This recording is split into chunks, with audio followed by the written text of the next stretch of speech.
આજે તો ચાલુ વરસાદમાં નીકળી ગયા ચોટીલા.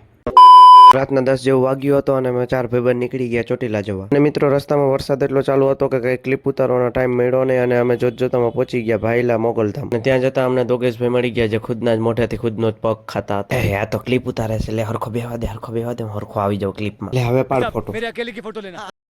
અને પછી મસ્ત મજાના મોગલના દર્શન કર્યા. દર્શન કરીને થોડી વાર મંદિરમાં બેઠા. સવારના 4:30 વાગ્યા હતા અને જોતમાં અમે ક્યારે ચોટીલા પહોંચી ગયા કે ખબર જ ન પડે. અને ભાઈ સાહેબ વરસાદ પણ ચાલુ હતો અને ટ્રાફિક તો જોવો.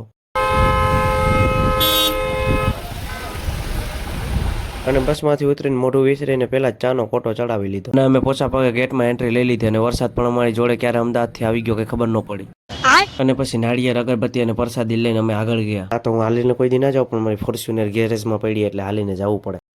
આ ગેટથી માતાજીના દર્શન કરવા ઉપર જવાનું છે અને વરસાદ તો હજી બંધ થવાનું નામ જ નતો લેતો. પછી અમે બધા પોતાના પર્સનલ પગે પગથિયા ચડવાનું કરી દીધું ચાલુ. જે લોકો નાઈને ન આવ્યા હોય ને એના માટે સ્પેશિયલ ફુવારા ગોઠવવામાં આવ્યા.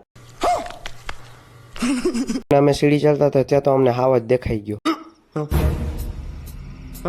અને હવે થોડાક જ પગથિયા બાકી હતા અને ઠંડો પવન આવતો હતો મસ્ત.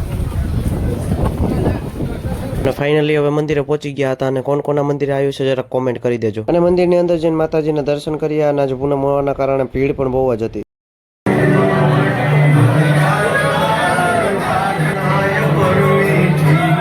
મંદિરની બહાર નીકળતા ડાબી સાઈડ જતા ગુપ્તેશ્વર મહાદેવનું મંદિર આવ્યું છે જે મને આજે ખબર પડી કે અહીંયા પણ એક મંદિર છે. તો ત્યાં જોયું તો બીજા ઘણા માતાજીની પણ સ્થાપના છે. પછી અમે ત્યાં બધે દર્શન કર્યા. પછી અમે બહાર નીકળીને નારિયેળ વધાર્યું અને મંદિરની પાછળની સાઈડ મસ્ત પવન આવતો હતો તો ત્યાં થોડા ઘણા ફોટા પાડ્યા. મસ્ત મજાના માતાજીના દર્શન કર્યા, નારિયેળ વધાર્યું અને પગથિયા ઉતરવાનું કરી દીધું ચાલુ.